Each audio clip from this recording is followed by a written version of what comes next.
Okay, Pathanamthitta ടൗണിൻ്റെ ഒരു aerial വ്യൂവും സൺസെറ്റും കാണാൻ പറ്റിയ ഒരു സ്പോട്ട് നിങ്ങൾക്ക് പത്തനംതിട്ടയിൽ എവിടെ ഉണ്ട്? That's Chuttippara for you. അപ്പോൾ ഇന്നത്തെ വീഡിയോ ചുട്ടിപ്പാറയാണ്. And here we are. നമ്മുടെ ഇവിടെ വീഡിയോയിൽ ഫീച്ചർ ആവുന്ന ആരാ? വൈശാഖ് പാർത്ഥസാരഥി. പുള്ളിക്കാരൻ ഫയർമാൻ ആണ്. ഇപ്പോൾ എവിടെയാണ്? ചേർത്തലയിൽ ഇപ്പോൾ ട്രെയിനിങ്ങിലാണ്. അപ്പോൾ ഡയറക്ഷൻസ് പറയാനാണെന്നുണ്ടെങ്കിൽ ഇത് നമ്മുടെ അബാൻ ജംഗ്ഷനിൽ ചെന്നിട്ട് റൈറ്റ്.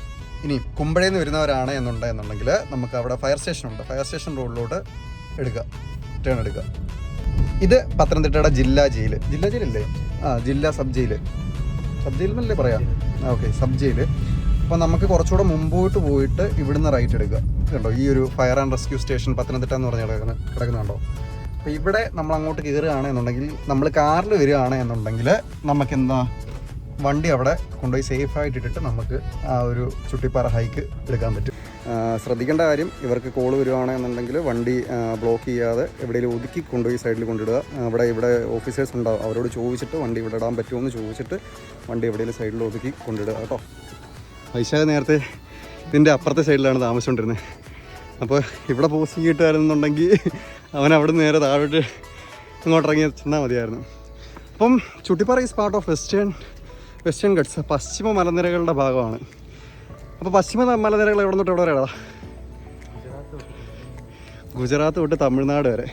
അപ്പോൾ ഞാൻ നേരത്തെ പറഞ്ഞില്ലേ, ഒന്ന് കറങ്ങി വരികയാണെന്നുണ്ടെങ്കിൽ നിങ്ങൾക്ക് ഇവിടെ വരാൻ പറ്റും. പക്ഷേ ഇവിടെ കാർ കൊണ്ട് വന്നുള്ള പ്രശ്നം, ഇവിടെ പാർക്കിംഗ് ഒരു പ്രശ്നമായിരിക്കും. ബൈക്കിൽ വരുവാണെങ്കിൽ നിങ്ങളുടെ വഴി കറങ്ങി വരുന്നതായിരിക്കും നല്ലത്. അണയ്ക്കുന്നു. വെള്ളം വാങ്ങിക്കാൻ വേണ്ടിയിട്ട് ചെറിയൊരു കടയുണ്ട് ഇവിടെ. വൈശാഖ രൂപ വെള്ളം വാങ്ങിയതാണ്. ബൈക്കിൽ വരുവാണെന്നുണ്ടെങ്കിൽ നമ്മൾ താഴേന്ന് കയറി വരുന്ന ഈ ഒരു കയറ്റമില്ലേ, അത്യാവശ്യം ഗ്രേഡിയൻ്റ് ഉള്ളൊരു കയറ്റം തന്നെയാണ്. ആ ഒരു കയറ്റം നിങ്ങൾക്ക് ഇവിടെ വരെ വരാൻ പറ്റും. ഇവിടെ ഒരു പാർക്കിങ്ങിൻ്റെ സംവിധാനമുണ്ട്. അപ്പോൾ വരുമ്പോൾ ബൈക്കിൽ വരിക, അല്ലാന്നുണ്ടെങ്കിൽ ഇങ്ങനെ അണയ്ക്കാം. എൻട്രി. ഇനി ഇവിടുന്ന് മേളിൽ വരെ പടികളുണ്ട്.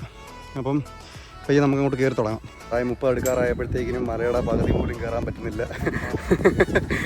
It strikes hard. പക്ഷേ എനിക്ക് ഇവന് പിന്നെ ട്രെയിനിങ് ഒക്കെ ഉള്ളതുകൊണ്ട് ഇവൻ കുറച്ചുകൂടെ ഫിറ്റ്നസ് ഉണ്ട്. എനിക്ക് ജിമ്മിൽ പോയുള്ള ഫിറ്റ്നസ്സേ ഉള്ളൂ. ഇന്നലെ ലെഗ് ഡേ ആയതുകൊണ്ട് കുറച്ചുകൂടെ പാടാണ്. അപ്പോൾ this is good. Evening enjoy ചെയ്യാൻ വേണ്ടിയിട്ട് കുറേ സന്ദർശകർ ഈ സമയത്ത് ഇവിടെ വരും. അപ്പോൾ this particular time is called golden hours and this is a multiple package Chuttippara. അല്ലടാ വിശാഖ്? വരുന്ന സമയത്ത് ഇവിടെ ഒരു അമ്പലമുണ്ട്, ദക്ഷിണാമൂർത്തി ക്ഷേത്രമാണ്. അപ്പോൾ ഇതാണ് ചുട്ടിപ്പാറയിലെ ആദ്യത്തെ 1ാം പാറ എന്ന് പറയുന്നത്. അപ്പോൾ ഇവിടെയാണ് അമ്പലം സ്ഥിതി ചെയ്യുന്നത്. അപ്പോൾ ഇന്ന് അമ്പലത്തിൽ നട അടച്ചിട്ടേക്കാണ്. എന്താ കാര്യം എന്ന് അറിഞ്ഞുകൂടാ. ഇവിടെ അതിൻ്റേതായിട്ടുള്ള ആചാരപരമായിട്ടുള്ള എല്ലാ പൂജകളും ചെയ്തു വരുന്നൊരു അമ്പലമാണിത്. അപ്പോൾ ആ ദൂരെ കാണുന്ന ഒരു അമ്പലത്തിൻ്റെ ഒരു ഗോപുരം കണ്ടോ, അത് വലഞ്ചുഴി അമ്പലമാണ്.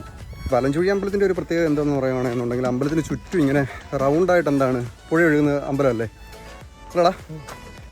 2ാം പാറയിലോട്ട് പോകുന്ന വഴി ഇവിടുന്ന് ഇങ്ങനെ അങ്ങോട്ട് ചെന്നിട്ട് നേരെ അപ്പുറത്തോട്ട് കയറി അവിടെ ചെല്ലുമ്പോൾ 2ാം പാറയിലൊക്കെ ചെല്ലാൻ പറ്റും. അവിടെ ഉണ്ട് ചെറുതായിട്ടുള്ള 1-2 പ്രതിഷ്ഠകൾ അവിടെയുണ്ട്. അപ്പം ഇന്ന് ഒരു അവധി ദിവസം ആയതുകൊണ്ട് തന്നെ ഇവിടെ അത്യാവശ്യം നല്ല സന്ദർശകരുണ്ട്. അപ്പം നമുക്ക് സൺസെറ്റ് കാണാൻ വേണ്ടിയിട്ട് നമുക്ക് പടിഞ്ഞാറേ സൈഡിലോട്ട് പോകാം. പാടാ വൈശാഖ്. വരുമ്പോൾ പരിസരം മലിനമാക്കാതിരിക്കാൻ വേണ്ടിയിട്ട് ഒരു വേസ്റ്റ് ബിൻ ഇവിടെ ഇട്ടിട്ടുണ്ട്. ഏറ്റവും നല്ലൊരു കാര്യം തന്നെയാണ്. ഈ ഒരു വ്യൂ ഒന്ന് നോക്കി, നമുക്ക് പത്തനംതിട്ടയുടെ ഫുള്ളൊരു ഏരിയൽ വ്യൂ നമുക്ക് ഇവിടെ കിട്ടും. അതിനോടൊപ്പം തന്നെ ബോണസായിട്ട് തന്നെ നമുക്ക് ആ ഒരു സൺസെറ്റും കാണാൻ പറ്റും. പീസ്ഫുള്ളാണ്, അത്യാവശ്യം നല്ല കാറ്റുണ്ട്. നമുക്ക് ആ ഒരു ഹൈക്ക് മാത്രമേ ഉള്ളൂ, അത് കയറി വരുന്ന ആ ഒരു പാട് മാത്രമേ ഉള്ളൂ. പക്ഷേ വർത്താണ്. ഇവിടെ കയറി വന്നു കഴിഞ്ഞാൽ നമുക്ക് ആ ഒരു സമയം നമുക്ക് ഫ്രണ്ട്സായിട്ട് വരാം, ഫാമിലി ആയിട്ട് വരാം, എങ്ങനെ വേണേലും വന്നിട്ട് നമുക്ക് ഇവിടെ വന്നിട്ട് എൻജോയ് ചെയ്യാം. കണ്ടോ, അത് കഴിഞ്ഞു, സമയം കഴിഞ്ഞു. ഓൾമോസ്റ്റ് 2-2.5 മിനിറ്റ് കൊണ്ട് പരിപാടി തീർന്നു. ഇവിടെ കാണുന്ന ഈ ചെറിയൊരു പോർഷൻ കണ്ടോ, ആ ചെറിയൊരു പോർഷനകത്ത് കാണുന്ന ഒരു ബിൽഡിംഗ് കണ്ടോ, അതാണ് പത്തനംതിട്ടയുടെ മാക്കാംകുന്ന് പള്ളി. മാക്കാംകുന്ന് പള്ളിയെ കുറിച്ച് പറയുകയാണെന്നുണ്ടെങ്കിൽ one of the eye catching spots in Pathanamthitta എന്ന് തന്നെ വേണം പറയാൻ. അവിടുത്തെ ആ പള്ളിയുടെ ലൈറ്റിംഗ് സിസ്റ്റം എല്ലാം അടിപൊളിയാണ്. ആ പത്തനംതിട്ട ആർട്ടിഫിസിന് ഓപ്പോസിറ്റ് കാണുന്ന വലിയൊരു പള്ളിയാണ്. സൺസെറ്റ് കഴിയുമ്പോഴത്തേക്കിനും ഇവിടുത്തെ ആ ഒരു ടൗണിലെ ലൈറ്റുകളൊക്കെ ഓണായി വരുമ്പോഴത്തേക്കും അത് കാണാനും ഒരു ഭംഗി തന്നെയാണ്. അപ്പോൾ ഈ കാണുന്നതാണ് പത്തനംതിട്ടയുടെ പ്രൈവറ്റ് ബസ് സ്റ്റാൻഡിന് ഓപ്പോസിറ്റ് സൈഡിൽ തന്നെ KSRTC ബസ് സ്റ്റാൻഡ് ഉണ്ട്. അപ്പം ഈ ഒരു കാഴ്ചയും ഇവിടെ വന്ന് ആസ്വദിക്കാൻ പറ്റുന്ന ഒന്ന് തന്നെയാണ്. അപ്പോൾ ആ ഒരു സന്ധ്യ മയങ്ങി ഇവിടുത്തെ ലൈറ്റുകളൊക്കെ ഓണായി വരുമ്പോഴത്തേക്കിനും അതും ഇവിടെ ഈ ചുട്ടിപ്പാറയുടെ മുകളിൽ ഇരിക്കുന്ന സമയത്ത് ഈ കിട്ടുന്ന നമുക്ക് ചെറിയൊരു തണുത്ത കാറ്റും ഈ ഒരു പശ്ചിമ മലനിരകളും അതിനകത്ത് കിട്ടുന്ന ആ ഒരു ചെമ്മാനവും എല്ലാം ആസ്വദിക്കാൻ പറ്റിയ സ്പോട്ടുകളിലൊന്നാണ്. കാശ് ചിലവില്ല, ടിക്കറ്റിൻ്റെ ചിലവില്ല, ഒന്നുമില്ല. നിങ്ങൾ വന്നു കഴിഞ്ഞാൽ ഫാമിലി ആയിട്ടും ഫ്രണ്ട്സായിട്ടും വന്നു കഴിഞ്ഞാൽ ആസ്വദിക്കാൻ പറ്റിയ സ്പോട്ടുകളിലൊന്നാണ് ഈ പത്തനംതിട്ട ചുട്ടിപ്പാറ എന്ന് പറയുന്നത്. അപ്പോൾ ഇതൊക്കെയാണ് ഇവിടെ വന്നാൽ നിങ്ങൾക്ക് ആസ്വദിക്കാൻ പറ്റുന്ന ഒരു സംഭവം എന്ന് പറയുന്നത്. അപ്പോൾ വരിക, എൻജോയ് ചെയ്യുക. And this is me Anvan signing from channel 66 with Vaishakh Parthasarathy and see you until next time. അപ്പോൾ ഈ കുന്നും മലയും വലിഞ്ഞു കയറാൻ പറ്റാത്തവർക്ക് പത്തനംതിട്ട സൺസെറ്റ് കാണാൻ ഒരു വഴിയില്ലേ? വഴിയുണ്ട്.